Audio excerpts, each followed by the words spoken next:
Bonjour à tous. Nous commençons le groupe avec Alejandra, avec la prière, au nom du Père, du Fils et du Saint-Esprit. Très sainte Trinité, reconnaissant notre néant, nous voulons t'offrir toute notre vie, nos préoccupations et nos souffrances, tout notre être, corps et âme, intelligence et surtout notre volonté, afin de nous unir à ta volonté éternelle et divine, source de tous les biens, et de te donner la gloire et la joie d'accomplir le but de notre vie, de réaliser tous nos actes dans ta divine volonté, et ainsi de vivre en elle. Viens, divine volonté, avec tous les anges et les saints, spécialement avec notre douce mère et avec Louisa, toucher notre front pour y imprimer l'Esprit Saint et nous insuffler la lumière afin que nous puissions comprendre les vérités et les biens contenus dans ces écrits. Amen. Fiat. Eh bien, aujourd'hui, nous aurons un sujet magnifique et beau, si vous me passez la redondance, sur la beauté divine. Nous allons y réfléchir. Cette beauté qui nous fait nous élever au-delà de nous-mêmes, qui nous procure de la joie, de la paix, enfin de nombreux effets. Où pouvons-nous trouver la beauté divine? Eh bien, en Dieu, logiquement, mais nous pouvons nous en faire une idée à travers les œuvres de Dieu. Nous savons que la création est remplie de beauté. Qu'entendons-nous par cette beauté, du moins en parlant de la création? Eh bien, une combinaison d'ordre, d'harmonie, de formes diverses, de couleurs, de sagesse, c'est-à-dire une certaine perfection, et c'est justement ce que nous appelons en général la beauté.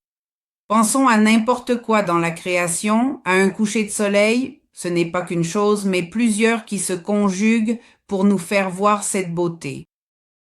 Une fleur ou un champ fleuri. Tout ce que je vous dis là, c'est toute une harmonie de plusieurs éléments, dans un équilibre qui nous procure cette sensation de beauté, n'est-ce pas, qui nous laisse un peu extasiés. Or, si dans la création, nous voyons ces beautés, qui d'ailleurs maintenant peuvent aussi être admirées plus facilement grâce à Internet. C'est-à-dire qu'aujourd'hui, nous avons à notre portée de nombreuses façons de voir cette beauté, de contempler la création. Espérons que nous l'utilisions pour cela, pour s'en remettre à Dieu, n'est-ce pas? C'est-à-dire qu'elle nous aide à découvrir toute cette sagesse, cette harmonie. Enfin oui, la beauté, ce qu'on appelle la beauté, cette perfection qui existe dans les choses créées. Et cela, le rapporter à celui qui l'a fait, n'est-ce pas? C'est comme une œuvre, par exemple, une sculpture, un tableau, qui possède aussi ces éléments, même ce qui est fait par l'être humain, que lorsque nous voyons qu'il y a cette harmonie, ces formes d'une manière ordonnée et harmonieuse, ces couleurs, eh bien elles nous procurent cette admiration, cette contemplation, cette admiration, quelque chose en nous. Alors, imaginons que si nous contemplons cela dans un chef-d'œuvre de l'être humain, eh bien nous ne nous arrêtons pas à l'œuvre, mais nous disons l'auteur y a mis cette beauté, n'est-ce pas? L'artiste. Eh bien, ainsi, les choses de la création doivent nous amener à penser à l'auteur, à celui qui est la beauté même et qui a donné des touches de cette beauté dans la création. Et si déjà ces touches, ces traces de lui nous laissent admiratifs, émerveillés, bouche bée, que sera la beauté même de Dieu? Alors on dit selon l'Église que ce que nous voyons dans la création ne sont que les traces de Dieu. Oui, imaginons ces traces de quelqu'un qui passe sur la plage et laisse des empreintes, n'est-ce pas? Rien que ces traces nous laissent déjà ainsi. Alors, que sera la beauté même de Dieu? Où pouvons-nous trouver davantage cette beauté de Dieu? Eh bien, nous avons déjà dit dans la création, mais logiquement, en Dieu lui-même. C'est la beauté suprême, mais nous avons le, disons, problème que comme Dieu est esprit, il nous est difficile de comprendre cette beauté divine. Mais avec un peu de ce dont nous avons parlé sur la création, nous pouvons nous en faire une idée. Cette beauté divine est formée de toutes les qualités divines, de tous les attributs divins, dans un ordre, une harmonie et un équilibre parfait, incroyable, et c'est ce qui fait que Dieu est si beau. Ce n'est pas seulement de la beauté sans savoir pourquoi. Non, ce sont tous les attributs de Dieu d'une manière équilibrée, c'est-à-dire sa sainteté, sa bonté, c'est-à-dire que Dieu est bon. Son ordre, sa justice, car en lui il n'y a rien d'injuste. Oui, par-dessus tout ce que nous pouvons contempler, sa sagesse, car il sait tout, et il fait tout ainsi, n'est-ce pas, avec cette sagesse.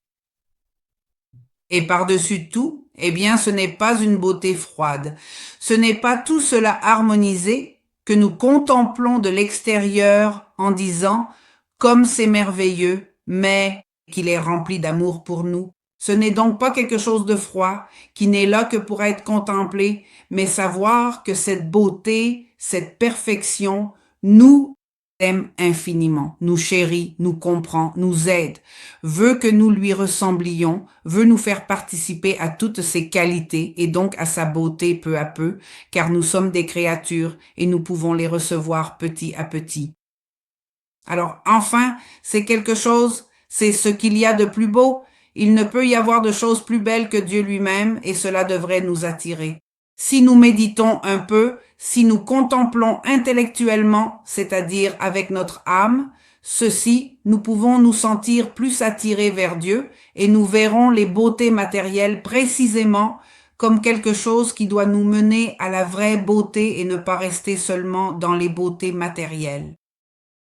Car c'est là l'erreur de beaucoup de gens. On arrive à percevoir la beauté de la création. Mais ils en restent là, ils pensent que c'est le summum. Non, cela, quelqu'un l'a simplement créé. Alors il faut se référer à l'auteur, au véritable artiste qui a placé tout cela, qui est infiniment plus beau que n'importe laquelle de ses œuvres. Enfin, où d'autres dieux a-t-il mis à notre portée la contemplation de sa beauté? Eh bien, bien plus encore en Jésus lui-même. Verbe incarné, Dieu lui-même, la beauté même faite homme, faite être humain dans son humanité. Nous pouvons la contempler d'une manière bien plus parfaite que dans toutes les choses de la création. Vous allez dire, bon, mais moi je ne vois pas Jésus. D'accord, entendu, mais souvenez-vous que nous pouvons le contempler par l'intelligence. C'est pourquoi ce n'est pas seulement à la portée de ceux qui ont vu Jésus ou de ceux de son temps, mais de ceux qui le méditent, qui le voient par la contemplation intellectuelle. Alors, pour cela, cet écrit de Louisa nous aide, qu'elle a mis ici dans le volume 1 parce que le confesseur lui a dit d'écrire comment elle voyait Jésus. Alors, nous allons voir, regardez, ce sera magnifique parce qu'ici, Louisa va nous décrire non seulement Jésus, disons, c'est très physique, mais comment à travers cette harmonie de son humanité, de cette beauté, de cette, équilibre, se transparaissait, on arrivait à entrevoir, eh bien, son intérieur, cette harmonie de la divinité, cette beauté de la divinité, qui au fond est ce que, par exemple, certains, quand il était ici sur Terre, ont réussi à voir. Par exemple, les rois mages, n'est-ce pas? L'épiphanie. Qu'est-ce que c'était? Eh bien, c'était cela. Ce n'est pas qu'ils aient seulement vu un bébé précieux qui était là, c'est-à-dire un être humain avec cette beauté humaine, mais qu'à travers ce bébé, et il est si beau, transparaissait cette beauté divine.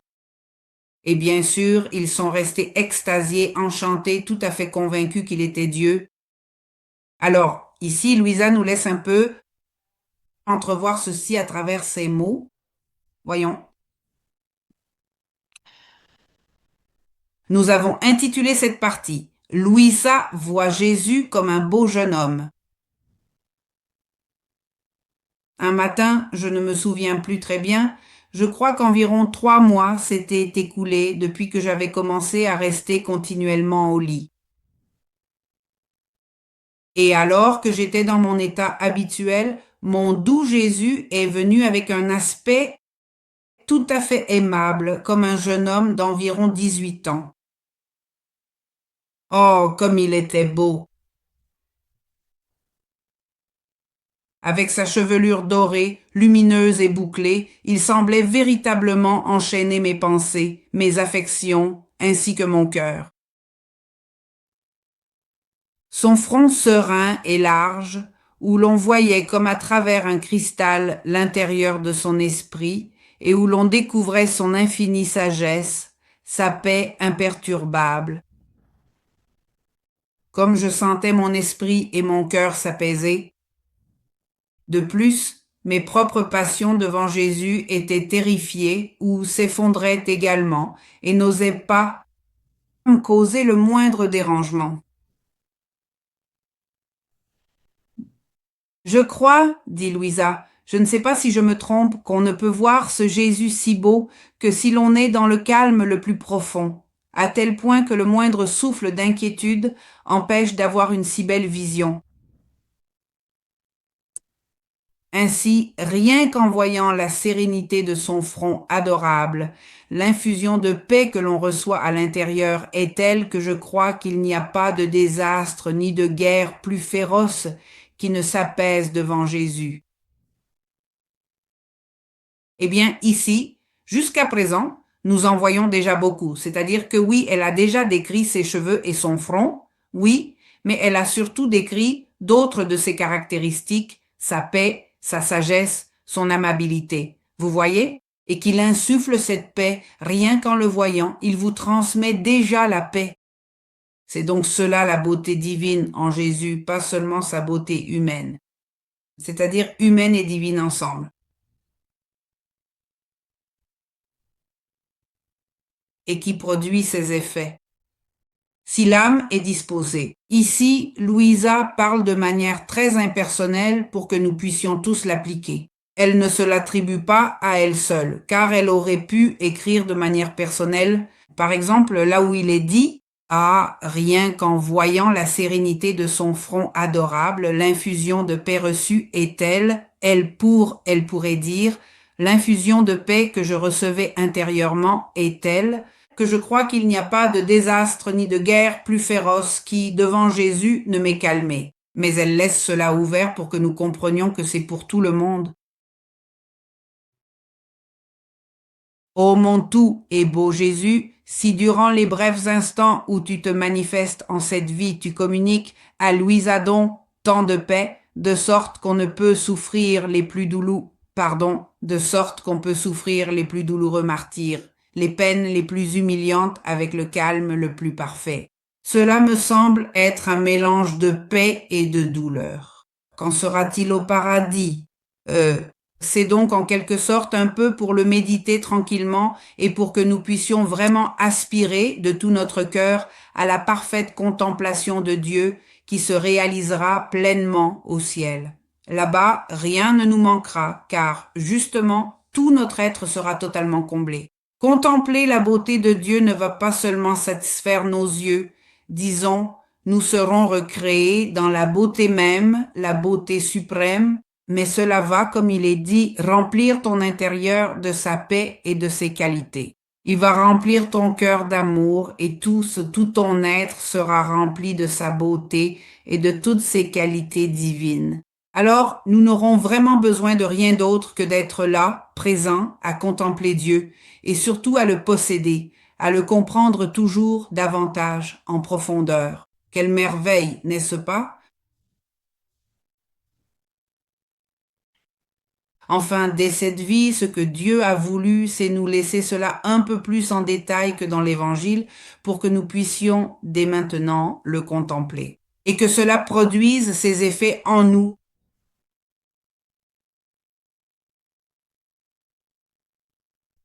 Qu'est-ce que, si cela produit cela ici-bas, qu'en sera-t-il au paradis? Et elle continue, oh, qu'ils sont beaux ces yeux très purs, étincelants de lumière. Ce n'est pas comme la lumière du soleil qu'en voulant la voir. Elle blesse notre vue, enfin elle fait mal, elle vous éblouit. Non, en Jésus, bien qu'il soit lumière, on peut très bien fixer son regard. rien qu'en voyant l'intérieur de ses pupilles, d'un bleu céleste foncé, bleu ciel foncé, que de choses il me dit. Elle me disait, la beauté de ses yeux est-elle si grande qu'un seul de ses regards suffit à me faire sortir de moi-même, c'est-à-dire à l'extasier, à la sortir de ce monde, et à me faire courir après lui par monts et par vaux, sur la terre et dans le ciel. Un seul regard suffit pour me transformer en lui et sentir descendre en moi quelque chose de divin. Alors ici, c'est pareil. Oui, elle a déjà décrit les yeux de Jésus, mais surtout ce qu'ils transmettent dans cette beauté divine. Elle dit, ici, elle parle de la pureté, très pure, mais aussi, eh bien, parce qu'elle décrit de cet amour, n'est-ce pas? Ce regard si beau et le fait de sentir qu'il vous aime et tout, eh bien, Louisa était littéralement en extase, n'est-ce pas?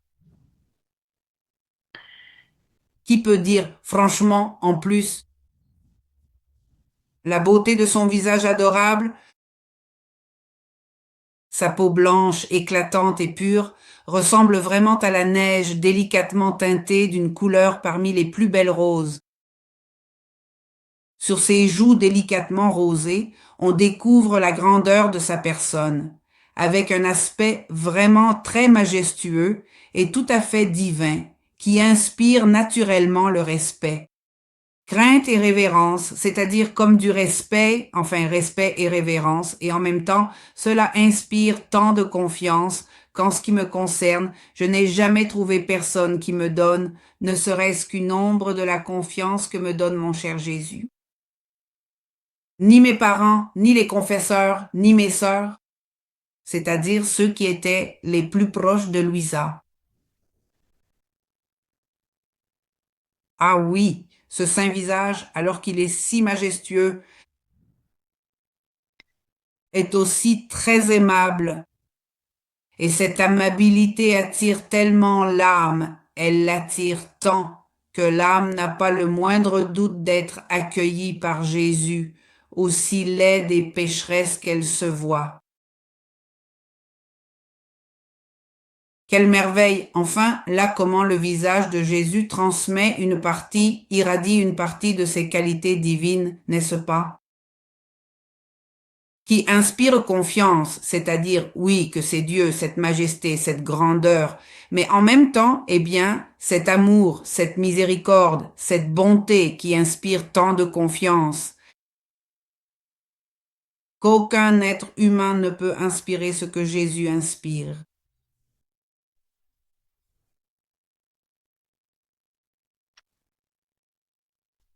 Beau est aussi son nez, qui descend droit et effilé et proportionné à son très saint visage. Gracieuse est sa bouche, petite, mais extrêmement belle. Ses lèvres très fines, d'une couleur rouge. Pendant qu'il parle, voici, ce n'est pas seulement l'extérieur, n'est-ce pas? Encore une fois, pendant qu'il parle, il contient tant de grâce qu'il est impossible de le décrire. La voix de mon Jésus est douce, elle est suave et harmonieuse. Pendant qu'il parle, il sort de sa bouche un tel parfum qu'on n'en trouve pas sur la terre. C'est si pénétrant que cela pénètre tout. On le sent descendre de l'oreille au cœur et que d'effet cela produit. Qui peut tout dire? De plus, c'est si agréable que je crois qu'on ne peut pas trouver autant de plaisir ou de goût que ceux que l'on peut trouver dans une seule parole de Jésus. C'est-à-dire, parfois, nous pouvons comparer entre êtres humains, n'est-ce pas? Quelqu'un qui parle bien, dont la façon de parler vous attire, et quelqu'un qui est comme fade, insipide ou même vulgaire, rude. Cette façon de parler n'attire pas, n'est-ce pas? Alors, imaginons la façon de parler de Jésus qui est précisément en harmonie avec toutes ses qualités, qui insuffle aussi précisément cet amour. Cette sagesse, enfin, tout ensemble dans la parole. C'est une merveille, non? Chaque chose que fait Jésus Sa voix est extrêmement puissante. En voici une autre. Ce pouvoir de Dieu, puissance divine. La voix de Jésus est extrêmement puissante, elle est agissante, ce que nous avons vu une fois précédente. Et dans l'acte même où il parle, il accomplit ce qu'il dit, c'est-à-dire qu'il le produit, enfin, il le fait. Ah oui, sa bouche est belle, mais elle montre davantage sa belle grâce dans l'acte de parler. On voit alors ses dents si nettes, si propres, enfin, et si bien disposées. Et il exhale son souffle d'amour qui embrase, transperce et consume le cœur. Ses mains sont belles, douces, blanches, très délicates, avec ses doigts proportionnés et magnifiquement faits, qu'il bouge avec une telle maîtrise que c'est un enchantement. Oh, que tu es beau, mon bel et doux Jésus, ce que j'ai dit de ta beauté n'est rien. De plus, il me semble avoir dit beaucoup de bêtises. Mais que veux-tu de moi? Pardonne-moi, c'est l'obéissance qui le veut ainsi. Pour ma part, je n'aurais pas osé dire un seul mot, connaissant mon incapacité. Mais bon, cela nous a donné une assez bonne idée de ce qu'est Jésus, un petit peu dans la mesure où nous pouvons comprendre. Ainsi, chaque fois qu'il apparaissait à Louisa, c'était de cette manière. Parfois, nous savons qu'il lui apparaît comme un bébé et c'était la même chose. À la fin de la neuvaine, quand elle dit que Jésus lui est apparu, elle dit aussi qu'il était magnifique, d'une beauté qu'elle ne pouvait décrire. C'est tout cela, il n'est pas seulement beau à l'extérieur, mais il transmet tout cela. En parlant, en bougeant, en vous regardant. Imaginez que souvent, d'un seul regard, nous en disons déjà beaucoup, n'est-ce pas? Maintenant, imaginons Dieu, Jésus, avec un regard, tout ce qu'il peut nous dire. Alors Louisa voyait tout cela, enfin. Nous pouvons donc contempler Jésus ainsi. Jésus, tout au long de sa vie, étant homme et Dieu, possédait cette beauté à la fois humaine et divine. Alors, ceux qui comprenaient cela et étaient disposés, c'était sûrement un délice de le voir, une extase, un plaisir, comme il est dit. Rien qu'en le voyant, Saint Joseph et la Vierge, par exemple, avaient déjà la force d'affronter toute souffrance, tout renoncement pour Dieu. Et c'est ainsi que nous devrions être. Comme je vous le dis, nous n'avons pas besoin de le voir avec nos yeux physiques, mais de le contempler comme nous le faisons aujourd'hui, en le contemplant intellectuellement. Et cela nous donne déjà une idée, n'est-ce pas? Si après avoir contemplé tout cela, nous nous tournons vers les êtres humains. Que va-t-on penser de sa beauté? Même si l'on dit que quelqu'un est beau, n'est-ce pas? Ce sera toujours une beauté incomplète, imparfaite, et surtout, elle ne transmettra pas tout ce que la beauté de Jésus transmet. Ce sera une beauté bien plus limitée. Enfin, combien de personnes nous semblent peut-être belles, mais sans bonté, sans sagesse, sans tout cela de Dieu, elles ne transmettent rien, voyez? Elles peuvent même nous agacer comme si elles étaient vides, non? Le vide. Alors contempler Jésus nous fait mieux comprendre quelle est la vraie beauté et quelles beautés ne le sont pas tant, n'est-ce pas, ou sont très imparfaites. Cela nous fait aussi comprendre en nous-mêmes quelle est la vraie beauté en nous également. L'extérieur importe peu, ce qui compte c'est d'avoir en soi cette beauté divine qui, et c'est l'excellente nouvelle, qu'elle n'est pas innée ni acquise par l'extérieur, mais qu'elle est à la portée de tous, que Dieu veut vous la communiquer. Comment veut-il vous la communiquer? Dans chaque acte bon que vous faites, surtout dans chaque acte, dans la divine volonté, c'est ce qui vous transmettra la beauté divine. Hein? Car Jésus ne veut pas seulement sa beauté pour qu'on le contemple, mais l'amour se communique, il veut nous la transmettre. Et même s'il la communiquait à toute l'humanité, il aurait encore bien plus de beauté à donner Sa beauté infinie est inépuisable. Alors, nous avons beaucoup à acquérir et nous pouvons tous être très beaux, devenir magnifiques. Et c'est la vraie beauté que Dieu attend de nous. Et l'extérieur doit transmettre cette beauté et attirer non vers nous, mais vers Dieu, comme pour la création. C'est beau que par les choses de la création, nous élevions notre pensée vers l'auteur de toute cette beauté et la vraie beauté humaine, comme l'exemple de la Sainte Vierge, si belle, la plus belle créature de Dieu. Jésus était homme et Dieu, mais elle est la plus belle créature pure. Sa beauté nous mène toujours à Jésus. Ce n'est jamais seulement la Sainte Vierge qu'on regarde en disant « Oh, qu'elle est belle !» Le summum, et j'en reste là. Non, elle nous toute sa beauté, l'harmonie de ses vertus, sa bonté, son amour maternel, sa perfection, nous mène invariablement et résolument vers Dieu, l'auteur de toute cette beauté. C'est un peu comme ça que nous devrions être, avoir cette beauté intérieure, mais la beauté divine. C'est-à-dire qu'il y a deux beautés, il peut y avoir une beauté humaine, même intérieure, intellectuellement ou de sentiment, etc., ou bien acquérir la beauté divine. Et alors nous transmettons ou reflétons un peu Dieu et nous menons les âmes vers Dieu. C'était le plan de Dieu, n'est-ce pas? C'est aussi pour ça qu'il a fait Adam magnifique et Ève de même. Et c'était ainsi dans le plan de Dieu cette beauté, n'est-ce pas? Cette beauté qui n'est pas seulement extérieure, mais intérieure aussi, comme en Jésus, où les deux beautés se rejoignent. Et c'est beau, on serait tous un reflet de Dieu, un reflet différent pour chacun. C'est la même chose que pour l'amour, chacun peut donner à Dieu un amour spécial et différent. Pareil pour la beauté, chacun allait avoir et est appelé à avoir une beauté qui ne sera pas la même que l'autre, mais unique et spéciale dans toute l'histoire de l'humanité. C'est pourquoi nous sommes si importants et si nous parvenons à vivre dans la divine volonté, en plénitude, et à laisser Dieu façonner avec nous ce chef-d'œuvre de beauté, c'est-à-dire toutes les qualités divines harmonisées en nous.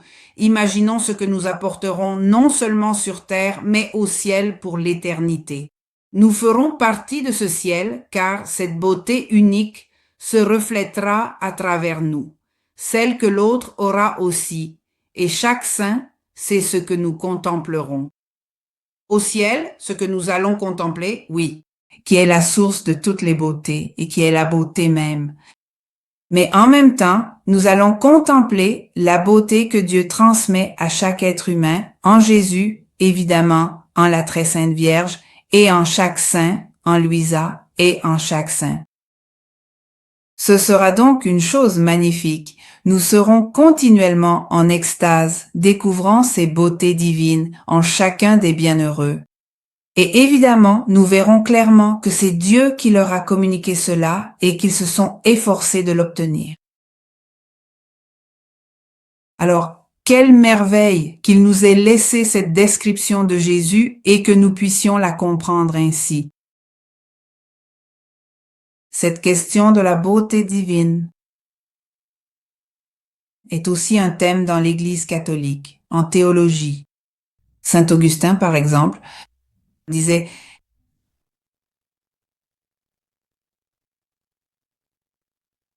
Bien tard je t'ai aimé, beauté si ancienne et si nouvelle, bien tard je t'ai aimé. » C'est-à-dire qu'il découvrait la beauté de Dieu, et plus il la découvrait, plus il réalisait ce qu'il avait perdu auparavant, qu'il était perdu là par les beautés humaines si limitées, n'est-ce pas? Et puis il a réalisé quelle était la véritable beauté.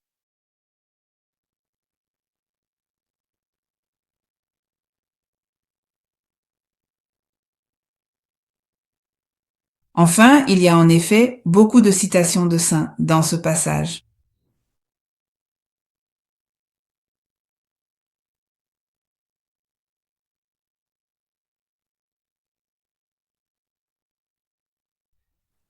Enfin bon, je ne vais pas tout lire, mais nous allons lire un petit peu de Louisa, plutôt. ce qu'elle dit de la beauté divine et comment elle nous est communiquée.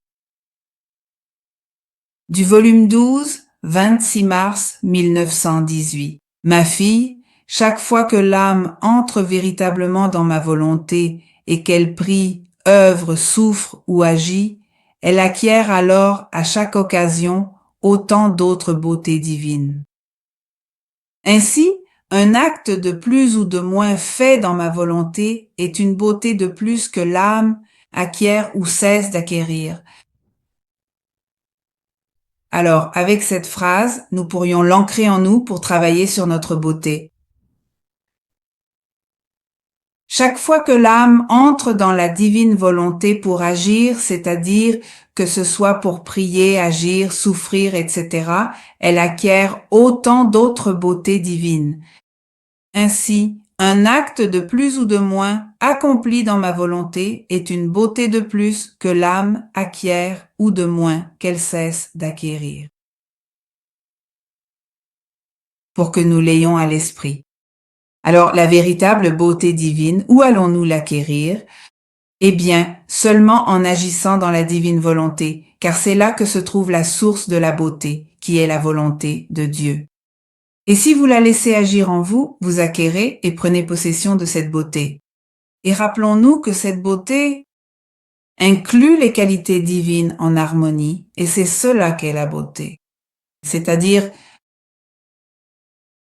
agir dans la divine volonté, c'est agir avec amour envers tous, c'est agir dans cette sagesse d'apprendre de nouvelles connaissances et de les mettre en pratique, c'est agir dans cette sainteté divine. Vous voyez? Et tout cela, c'est ce qui fait que notre acte devient plus beau et qu'il nous embellit nous-mêmes.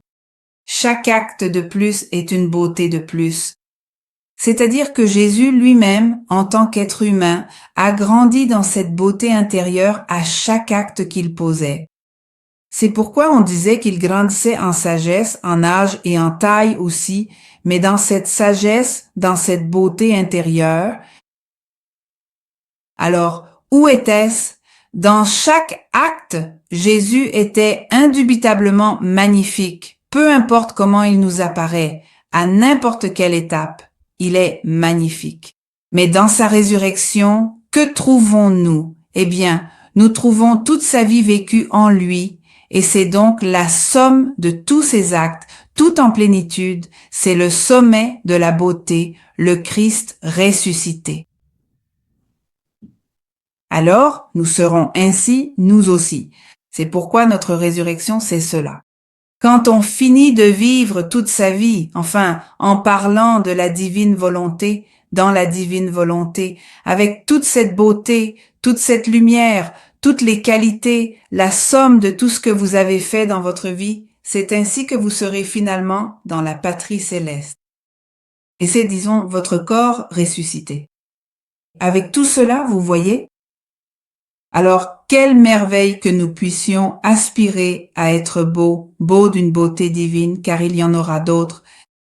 C'est là la différence. Soit on reçoit la beauté divine, soit seulement ses traces, comment dire, comme la création qui possède une part de la beauté de Dieu, mais comme des empreintes, mais la beauté divine, nous la trouvons en Jésus. Lui, il est la beauté divine, c'est-à-dire qu'il possède sa propre beauté divine. Et toute la création est comme un reflet, comme un petit peu. On peut donc dire que la sainteté humaine est ainsi, elle est comme des fleurs, dit Jésus à Louisa, ou comme n'importe quoi dans la création qui reçoit la beauté du soleil. C'est-à-dire qu'elle la reçoit. Oui, elles sont belles, bien sûr qu'elles sont belles, mais l'âme, dans la divine volonté, reçoit cette même beauté divine en elle-même. Petit à petit, elle grandit en elle telle qu'elle est, de sorte qu'avec Dieu, enfin, elle possède cette beauté et peut aussi la diffuser aux autres. Alors, eh bien, quel beau sujet, n'est-ce pas, qui nous fait comme sortir de nous-mêmes, nous expandre et voir au-delà de belles choses qui existent en Dieu et qui peuvent exister, que Dieu peut nous transmettre et qui peuvent exister en nous. Eh bien,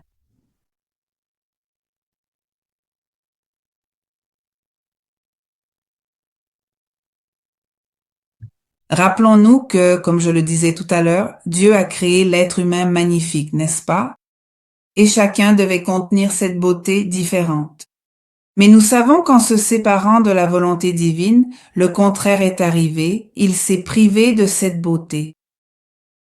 Et bien qu'il nous reste encore cette image divine, à mesure que l'homme s'éloigne de Dieu, il perd cette beauté, surtout spirituellement, n'est-ce pas? Alors le péché, c'est juste ça, c'est la laideur, c'est le contraire de la beauté. Ainsi, le péché nous enlève la beauté de notre âme, et souvent, cela se reflète aussi sur le visage. Imaginons une personne mauvaise, mais vraiment mauvaise, qui a cette méchanceté, qui a fait beaucoup de mal, eh bien cette dureté, cette haine se reflète sur son visage. Enfin, elle est laide. Cette personne, même si elle avait un visage apparemment joli, cela lui enlaidit totalement le visage, n'est-ce pas? Ses attitudes arrogantes, enfin bref. Eh bien, c'est une personne dont on ne peut pas dire qu'elle est belle, n'est-ce pas? Alors le péché, si c'est ainsi à l'extérieur, ce qui parvient à se refléter dehors, qu'en sera-t-il à l'intérieur? C'est-à-dire que l'état de péché est la laideur totale, c'est rendre l'homme difforme et horrible, surtout aux yeux de Dieu. Et Dieu, bien évidemment, vous pouvez facilement imaginer que, après avoir créé son enfant, c'est-à-dire l'être humain, avec tant de beauté, que ressentira-t-il? La douleur qu'il éprouvera en voyant tant de difformités dans l'âme de l'être humain. Pour lui, c'est une très grande douleur. Alors Jésus, quand il est venu ici sur terre, il a souffert toutes ces douleurs. C'est pourquoi il a souffert pour chaque péché. Et il n'a pas seulement souffert de voir la beauté déformée, la beauté enlevée et la ressemblance déformée. La ressemblance perdue et déformée à l'image de Dieu dans les âmes, mais il n'a pas seulement souffert pour cela, mais lui, qui était si parfait, si beau, a voulu être dépouillé de sa beauté dans la passion pour, à travers toutes ses souffrances, et avoir été réduit. Précisément si horrible, car si déformé, si couvert de plaies, quant au corps, que si nous le voyons ainsi, sans savoir que c'est Jésus, cela nous causerait comme une forte impression, n'est-ce pas? Alors, il a voulu se dépouiller de cette grande beauté pour nous faire retrouver la beauté de notre âme. C'est donc ce que nous lui avons coûté pour pouvoir retrouver cette beauté spirituelle. Mais grâce à cela, enfin, surtout, par exemple, Louisa en parle lors de la flagellation, mais aussi quand il tombe dans le torrent du Cédron. Oula, eh bien, tout en vient même à causer. Des nausées, de tomber dans ces eaux noires, n'est-ce pas? Alors, tout ce à quoi Jésus a voulu s'exposer volontairement pour nous faire retrouver la pureté de notre âme, la beauté, l'harmonie et cette ressemblance avec lui à nouveau. Alors nous devons aussi remercier tellement Jésus car grâce à lui, nous pouvons redevenir beaux. Et puis, l'âme en état de grâce est déjà belle en soi, n'est-ce pas? Déjà dès lors, dès le baptême, Dieu, avec le baptême, nous communique à nouveau sa beauté, mais nous devons grandir dans cette beauté. En revanche, que se passe-t-il? Eh bien, librement, nous grandissons et nous commençons aussi à commettre des péchés. Les enfants perdent cette beauté, cette innocence, tout cela avec les péchés. Alors il faut les aider, les éduquer, leur enseigner. Combien vaut la beauté de leur âme pour qu'ils ne la perdent pas, ou bien qu'ils la retrouvent avec la confession et qu'ils l'apprécient et continuent à y travailler. Et nous les premiers aussi. Et maintenant, ensuite, comme je vous le dis, cela nous enseigne cela de Louisa, nous donne ce cadeau immense que nous pouvons retrouver la beauté divine.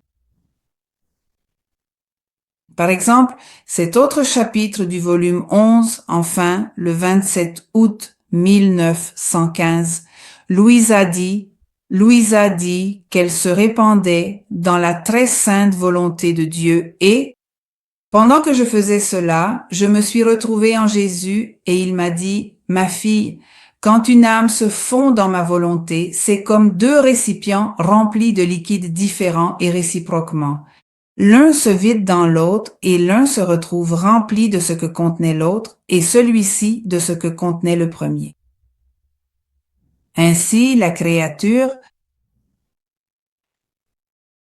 quand elle se fond dans la divine volonté, elle se fond en Jésus et dans sa volonté, elle est remplie de moi et moi d'elle. » Et maintenant, il explique. Et comment? Ma volonté contient la sainteté, la beauté, la puissance, l'amour, etc.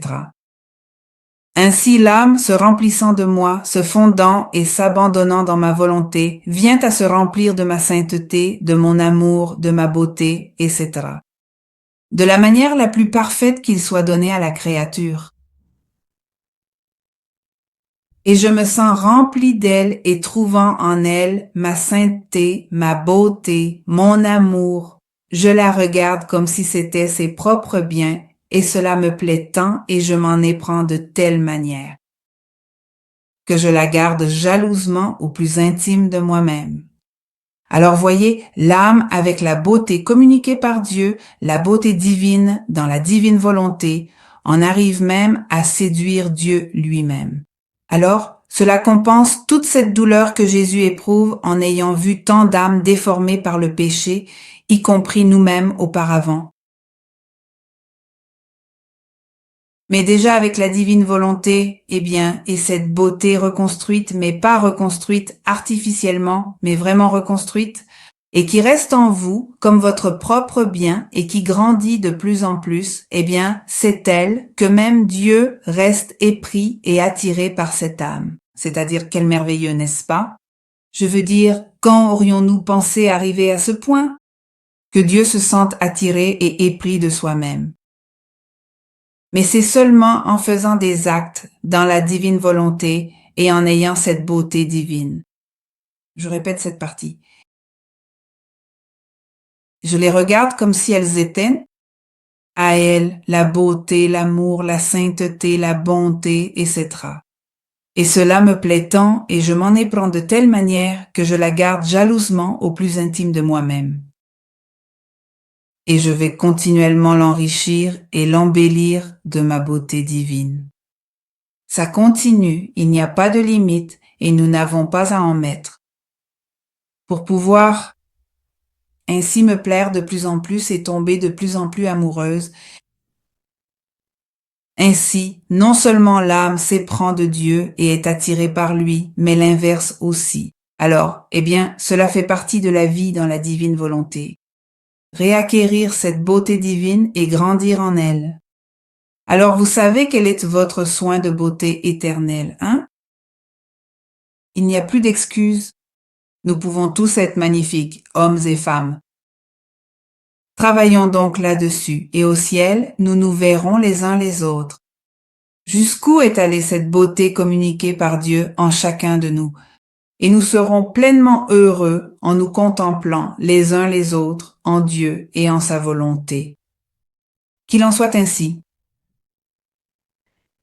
Nous allons terminer par une prière. Jésus, toi qui es si beau, qui as en toi cette beauté divine dans l'humain, une beauté qui touche profondément le cœur, aide-nous à grandir petit à petit dans ta divine volonté, dans cette beauté divine que tu veux tant ardemment nous communiquer. Puissions-nous grandir dans toutes tes qualités divines pour former cette beauté en nous, afin que tu te réjouisses toi-même en chacun de nous et que nous puissions former ton paradis ici sur terre. Et formons aussi notre propre paradis ici sur terre et aussi pour toute l'éternité. Vierge très sainte, la plus belle, sainte et parfaite de toutes les créatures, aide-nous et assiste-nous dans ce soin de beauté que nous voulons mener jusqu'au dernier souffle de notre vie, afin que nous ne gaspillions aucun acte pour grandir dans ces beautés divines. Et tu seras aussi pleinement heureuse d'avoir des enfants si beaux selon le divin. Amen. Au nom du Père, du Fils et du Saint-Esprit. Amen.